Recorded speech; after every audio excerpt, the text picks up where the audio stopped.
দেশের জনগণের ঘাড়ে এখন ২০ লাখ কোটি টাকার বেশি ঋণের বোঝা, যার ১৮ লাখ কোটি রেখে গেছে পতিত শেখ হাসিনা সরকার। ১৫ বছরে ঋণ বেড়েছে ৬.৫ গুণ। এ ঋণে ডুবিয়ে উন্নয়নের গল্প বানাতেন শেখ হাসিনা, যা পরিশোধে চাপ বাড়ছে অন্তর্বর্তী সরকারের উপর। বিশ্লেষকরা বলছেন, পতিত সরকারের যথাযথ ঋণ ব্যবস্থাপনা না থাকায় দেশি উৎস থেকে বেশি ঋণ নেওয়া হয়েছে, আবার বিদেশি ঋণ নেওয়া হয়েছে বাছ বিচারহীনভাবে। নুডলস খান নাই তো নুডলসই খান নাই। গত বছরের সেপ্টেম্বর শেষে সরকারের ঋণের পরিমাণ ২০ লাখ কোটি টাকা ছাড়িয়েছে। এর মধ্যে বিদেশি ঋণ ছিল ১০,১৩,০০০ কোটি টাকা, বাকিটা অভ্যন্তরীণ ঋণ। ব্যয় মেটাতে অভ্যন্তরীণ ও বিদেশি উৎস থেকে ক্রমাগত ঋণ করেছে পতিত শেখ হাসিনা সরকার। আবার এ ঋণের অর্থ থেকে দুর্নীতি ও অর্থ পাচারও হয়েছে। অর্থ মন্ত্রণালয়ের তথ্য মতে ২০০৯ সালের ৬ জানুয়ারি আওয়ামী লীগ যখন সরকারের দায়িত্ব নেয়, তখন দেশি বিদেশি ঋণের স্থিতি ছিল ২,৭৬,০০০ কোটি টাকা। ২০২৩-২৪ অর্থ বছর শেষে শেখ হাসিনা জাতির কাঁধে রেখে যায় ১৮,৩২,০০০ কোটি টাকার ঋণের বোঝা। এর মধ্যে অভ্যন্তরীণ ঋণ ছিল ১০,২০,০০০ কোটি টাকা।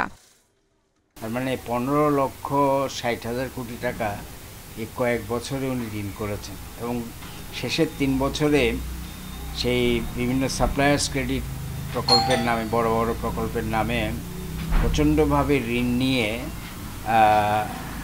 মানে ঋণকে $১০০ বিলিয়ন পার করে দিয়েছে। অতএব এই যে একটা ঋণের সাগরে ডুবিয়ে খামখেয়ালি কতগুলো মেগা প্রকল্পের মাধ্যমে যে উন্নয়নের গল্প রচনা করেছেন।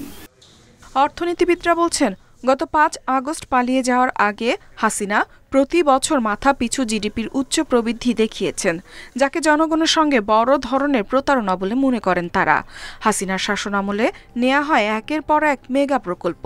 প্রতিটি মেগা প্রকল্পে প্রকৃত ব্যয়ের ৩-৪ গুণ বেশি ব্যয় দেখানোর মাধ্যমে আত্মসাৎ করা হয় লাখ লাখ কোটি টাকা।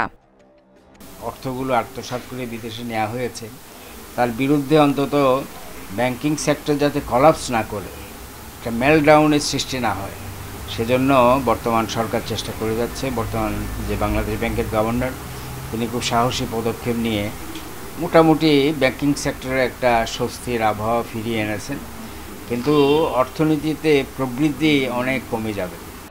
বিশাল অঙ্কের ঋণের স্থিতি পরিশোধের দায় মেটাতে কমপক্ষে আগামী ১ দশক দেশের অর্থনীতি বিপর্যয়কর পরিস্থিতিতে ডুবে থাকবে বলে আশঙ্কা বিশ্লেষকদের। ইফাত আরা, ইন্ডিপেন্ডেন্ট নিউজ।